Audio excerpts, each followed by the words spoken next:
वर्धा जिल्हा परिषदेत उसनवारी प्रतिनियुक्ती तत्वावर करण्यात आलेल्या ओएसडी नियुक्तीवरून नवा वाद निर्माण झालाय। एका मंत्र्याकडे पदस्थापना असताना संबंधित अधिकारी दुसऱ्याच मंत्र्याच्या कार्यालयात कार्यरत होते असा आरोप काँग्रेसने केलाय। या प्रकरणाची सखोल चौकशी करून अनुशासनात्मक कारवाई करण्याची मागणी पक्षाने केली आहे।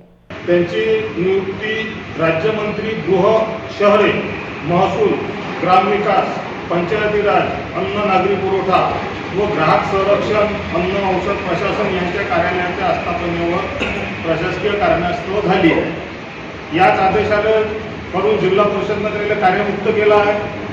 तेव्हा गृह शहरे महसूल ग्रामविकास मंत्र्याचं नाव नाही आहे। उसनवारी तत्वावर नियुक्ती करण्यात आता याचं काम होतं का जिकडे येणं पाठवलं तिकडे येणं शासकीय आदेशानुसार जॉईंट व्हायला पाहिजे होतं। पण त्या अशा मंत्र्याच्या इथं सध्या ओएसडी म्हणून 12 महिन्यापासून काम करत आहे का ते गृह शहरेवाले नाही, त्यांचा एकही विभाग नाही, पालकमंत्र्याचे अधिकार म्हणून त्या गाजवते आणि पूर्णपणे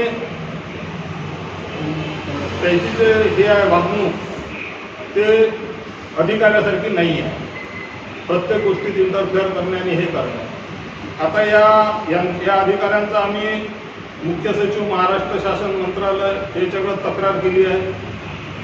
त्याच्या तक्रारीच्या कॉप्या अप्पर सचिव मुख्य सचिव प्रधान सचिव विभागीय आयुक्त जिल्हाधिकारी वर्धा यांना दिला आहे। विषय असा आहे का या उसनवारी तत्वावर नियुक्त झाले आहे। जिल्हा परिषदमधूनच पगार आहे याच्यावरून चालू उसनवारी तत्वावर याची ऑर्डर निघाली आहे महाराष्ट्र शासनाच्या मंत्रालयाकडून आणि त्या इथं ओएसडी म्हणून कार्यरत आहे हे आपल्याला सगळ्यांना माहीत आहे।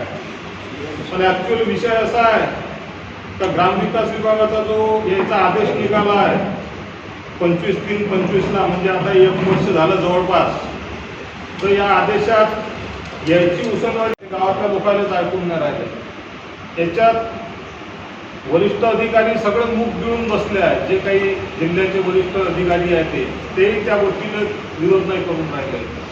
त्याच्यामुळं सर्वसामान्य कार्यकर्त्यांना त्याच्यातही विरोधी पक्षाचे म्हणून काँग्रेस पक्षाच्या कार्यकर्त्यांना सगळ्या स्तरावर खूप मोठा त्रास या प्रशासनाकडून होत आहे।